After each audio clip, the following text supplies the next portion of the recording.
boxing news. Okay, we'll start with this. It was announced yesterday that unbeaten up-and-comer Raquel Miller was the latest fighter signed by MVP in their growing stable of Valkyries, of female fighters. It surprised me because I was not aware that Raquel was still an active boxer. It's been close to 3 years since Raquel's last boxing match. Raquel's career never quite took off, and being 40 years old now, I really thought that she'd hung them up. Sporting a professional record of 13 wins with no losses and no draws, 6 knockouts, having fought as low as middleweight to as high as cruiser, Raquel is a fighter that we've talked about here on the channel a good number of times over the years, though in recent years, she hasn't given us anything to talk about. Her name was tied to a potential Claressa Shields fight for a good while, but it never materialized because, according to Raquel, Claressa was lowballing her. Claressa was offering her peanuts for the fight. Thus, Raquel did not accept it. You can make of that what you will. Unbeaten record intact, MVP has made the decision to add her to their growing stable of Valkyries. But don't you think she's a bit too old? Not when you consider that MVP also signed unified middleweight champion Desley Robinson, who is in the exact same age bracket as Raquel Miller. What I remember of Raquel is she's a good fighter. She's good at a lot of small things, and you can see her amateur pedigree shine through when she fights. When she was fighting. Admittedly, she's a hard fighter to forget because she's fucking beautiful. Well, that helps. She is a good fighter when she is fighting. Now, her not having fought in such a long time, and her very last fight having been all the way up there at Cruiserweight, it's hard to tell where Raquel Miller will pop up, because she's fought as low as junior middle, but as high as cruiser, so at what weight is she going to campaign? And when? If she returns in the first quarter of next year, anywhere in between January and March, it will have been roughly 3 years out from her last outing. In March of 2023, when she knocked out Angie Rocha in the first round of a contest scheduled for 6, if she debuts under the MVP banner anywhere in between February and March, that's basically 3 years on from her last fight. Now, there are a good number of fights that MVP can make for Raquel Miller depending on when and where she comes back. If she comes back as a middleweight, they can do a fight between her and unified champion Desley Robinson, who they already signed. Desley currently holds 2 of the 4 major titles in the middleweight division. The other 2 are registered as being vacant. You could either do a fight between Raquel and Desley, or you could have Raquel fight for those other 2 vacant titles. Remember, she's already 13-0. She has experience. She once held an interim title. I believe that was in the junior middleweight division, so I don't think it would take too much effort to get Raquel in a fight for one of those 2 vacant titles. You could do that. You could do a fight with Tim Tebow, all at 160.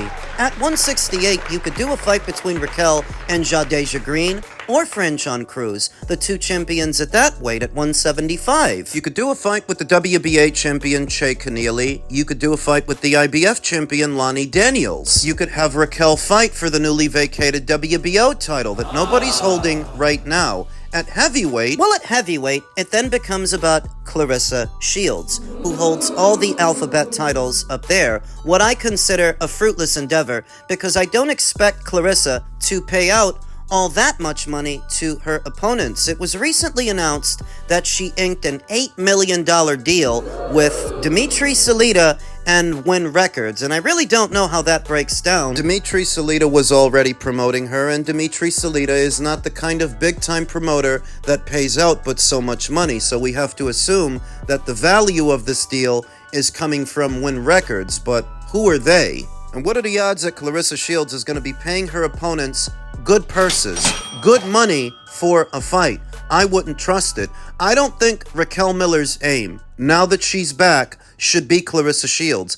I don't think she should waste any more time on that. There are other fights that she can have that would likely pay her the same or more. Clarissa's not going to be paying anybody life-altering money. I think the first order of business for Raquel, now that she's back, should be procuring an alphabet title, either at 160, 168, or 175, wherever the opportunity is. Then, scheduling a unification match with a champion at one of those weights. I think her career needs traction and momentum more than anything right now, and that should be the focus. Not Clarissa, and not rehatching an old beef that likely won't lead to anything. I'm glad to see that she's back. I've always liked Raquel Miller, for more reasons than one. Fun in the motherfucker. Oh, motherfucker! Now all we have to do is wait for Raquel to make her MVP debut. Maybe they could schedule her a little tune-up fight on the undercard of Jake Paul's next event, set to go down sometime in December. We'll see. In men's cruiserweight news, the Badou Jack vs. Mikaelian rematch is broadcast. Streaming details have been confirmed. The rematch between Badou Jack and Mikaelian for the former's WBC Cruiserweight title is set to be broadcast on pay-per-view through Integrated Sports Media on December 13th. Jack vs. Mikaelian 2 headlines Championing Mental Health 2 rematch season at 9 p.m. Eastern, 6 p.m. Pacific, and will take place at the Ace Mission Studios in LA. The card will be available on digital, cable, and satellite pay-per-view for $29.99. It will be broadcast throughout North America on DirecTV and Dish in the United States, as well as other platforms like Amazon Prime Video, payperview.com, Triller TV, and Fubo. In spite of all the exposure and participation from these platforms to help distribute the pay-per-view, I don't imagine it's going to do very well, even at $30. As part of the cause, $1 from every pay-per-view buy will be donated to championing mental health. If that's the case, more people are going to go mentally insane. Their efforts are centered around $1 donated from every single pay-per-view sold. I've got some bad news for you. Partnering with Integrated Sports Media allows us to bring this world-class battle to an even wider audience while spreading our message of mental health advocacy, said Anthony Gurges, founder of CMH and 555 Media Agency, via a press release. Every purchase helps us fund mental health initiatives, so this event truly goes beyond the ring. Well, they needed an angle to sell this thing, and so their angle is philanthropy, charity, that if you purchase this, you're fighting the good fight, and you are on the right side of history, because how else would you be able to build this fight as a pay-per-view? The fight itself is not a hot ticket. Upon hearing that the World Boxing Council ordered a rematch between these two, I wondered if Turki El Sheikh would pick it up because he's the one that put the first fight together. He paid for that one, but I didn't get the impression that he would pay for this one, and so he didn't. Fight got ordered, went to a purse bid, and a promotional outfit that goes by the name Bash Boxing won the purse bid. They're the ones at the helm of the promotion. They're the ones billing this as a pay-per-view. Must be out of their fucking minds. Well, if you buy it, you can donate $1 to their mental health. A byproduct of the scarcity created in the American boxing scene right now, what I'm always talking about, that the networks have pulled out, and they're gone, and taken their network money with them, that this is the kind of fight that you probably would have seen on a Fox or a Showtime or an HBO when HBO were still in boxing, but now the network money is gone, resulting in an influx of box office fights, pay-per-views that really shouldn't be pay-per-views. What can you do? The money's got to come from somewhere. And they're hoping that it comes from us, since it's not coming from a major broadcaster. But there are already a good number of pay-per-views set to happen at or around that same time. Next week, you have Conor Benn versus Chris Eubank Jr. 2. After that, you have Benavidez versus Yard. And after that, you have Isaac Cruz versus Levant Roach. Don't forget about the Night of the Samurai card at the end of the year. I believe that's a pay-per-view as well. Not even counting Jack versus Mikaelian 2. So ask yourself, based on that busy schedule of box office fights, what are the odds that anybody in America pays to see this? Even for charity. Even at only $30, it's not providing much value for money. It doesn't meet any grassroots demand. This is not a fight that the fans were asking for. This is a fight that the fans used to get as part of a regular subscription. They're not going to pay you extra for it now. I really don't know why the WBC ordered this. Maybe it was as a favor to Don King, Noel Mikaelian's promoter, except that he's not even the one promoting the show. Maybe they thought that they could get Turkey to pay them some step-aside money on the premise that if they order the fight, he will pay them and Noel to stand down so that he can do a unification between Jack and Jai Opataya. Maybe that's what they thought, but it's not how it played out. I really don't know why the World Boxing Council ordered this rematch, but they shouldn't have. There ain't enough people asking that question. Mostly because a lot of people don't care about this fight, though it is curious. Why did this fight get ordered? They didn't order a rematch between Mario and Manny, whose fight ended in a draw, so why does this get ordered? Why does this get a rematch? I don't know.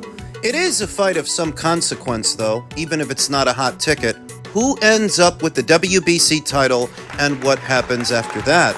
If Jack keeps it, he has the option of unifying with Jai, which is a very dangerous fight, but it pays well, or he can go unify with Zurdo, which doesn't pay as much as the Jai Opataya fight, but it is slightly more winnable, ever so slightly. There is also the off chance that Badou Jack will voluntarily defend his title against Jake Paul, who says he still aspires to become a world champion in the sport of boxing. Not as risky as a Jai Opataya fight, but likely pays about the same. That's if Jack wins. If Noel Mikaelian wins, you know it's pretty much the same thing. I think Noel would sooner defend that title against Jake Paul than Jai Opataya. I think Noel would sooner defend that title against Zurdo Ramirez than Jai Opataya. That Jai Opataya is nobody's first choice. Shifting the focus. This has given rise to a lot of conversations about whether or not Jai Opataya should even stay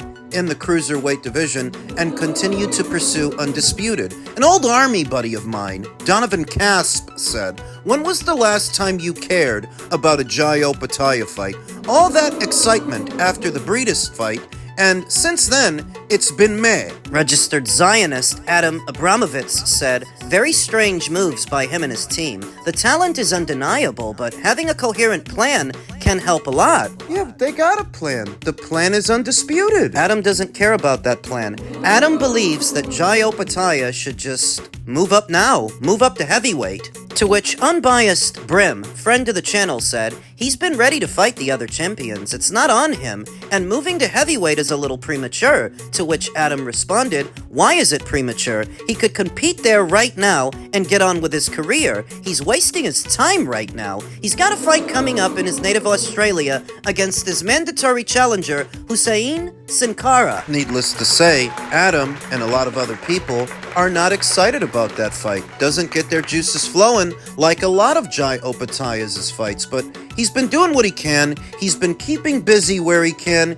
He's been fighting. Is this really his fault? Should we criticize him for staying in the Cruiserweight division, or should we criticize the other Cruiserweights who don't want to fight him, who don't want to unify? Why are they getting a pass, and why is he getting the heat? It was announced earlier today that unified Cruiserweight champion Gilberto Ramirez is now set to return January 16th following his shoulder surgery. Gilberto Zurdo Ramirez is healthy again and ready to return to the ring. The WBA and WBO Cruiserweight champion Ramirez underwent right shoulder surgery in July, shortly after defending his titles with a unanimous decision win against Uniel Dorticos in June. The Ring has learned Golden Boy Promotions is prepared to give Ramirez a tune-up fight on January 16th once an opponent is secured. Now, this fight in January would put Zurdo Ramirez roughly on the same schedule as both Jai Opataya and Badou Jack.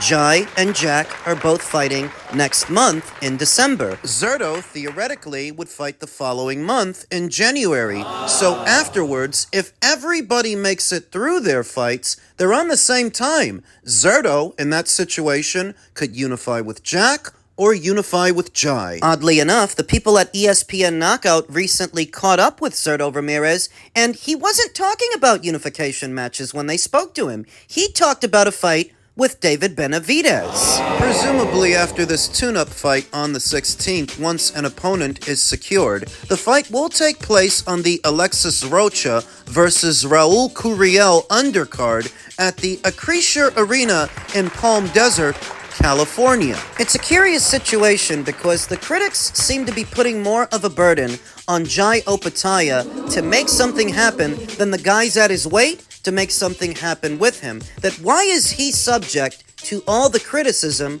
but they are not? Is it because he's more talented than they are, or perceived as being more talented than they are? Why does he get so much of the criticism? It used to be that if the crowd thought somebody was avoiding a fight, they'd get all the heat. They'd get all the criticism. In the postmodern era, it's so different. They'll criticize a guy they think is good, I guess because they expect better from him and they don't expect anything from the guys avoiding him. But that doesn't really make sense. And Jai Opetaia, to my knowledge, is not in any hurry to move up to the heavyweight division. Likely because he doesn't really have a heavyweight frame, you know. Jai Opetaia is a moderately sized cruiserweight. Not on the small end, but not on the big end either. He's not a big cruiserweight, and if he moved up to heavy, he would look that much smaller and that much leaner. It's not something that Jai Opetaia is in any rush to do. Leave cruiser for heavy, even if his career stagnates. He still wants undisputed. He still wants Zurdo. He still wants Jack. Jai Opetaia is avoided. I believe that he is, even if it's a little hard to tell on the surface. Jai Opetaia has already made several Riyadh season appearances, which means Turki El Sheikh is behind him, and he likes him, and yet unification matches have remained elusive. Zurdo Ramirez had the option of unifying with Jai. He chose to unify with Chris Billum-Smith instead. And the same can be said for Chris. That if Chris wanted to unify with Jai, he could have. He chose Zurdo instead. They chose each other for the same reason, because they viewed each other as being more beatable than Jai. That's what I think. Zurdo might feel the exact same thing about the winner of Jack versus Mikaelian. Why take a risk with Jai when you can fight the winner of that fight? That is more beatable. And he also has an eye on David Benavidez. There's been a lot of chatter about that fight, that David Benavidez could move up the cruiser. He could fight Zurdo Ramirez. Between the PBC and Golden Boy, they can make it happen. They're already working together. They're working together on the upcoming Ryan Garcia versus Mario Barrios fight. Fight between David and Zurdo is yet another fight they can put together amongst themselves. I wouldn't rule it out. So the question is, what would you prefer? As a customer, a consumer, would you prefer that Jai Opetaia stay at cruiserweight, chasing these guys around, or would you prefer that he abandon ship and move up to heavy? What do you guys out there think he should do? What's the best course of action? Because he ain't nobody's first choice, and that is established. There's no guarantee that after this tune-up fight in January, that Zurdo will make it his mission to go fight Jai. He has other options, and being honest with you, I think he's going to explore them. I'd like to be wrong about this, but I don't think I am.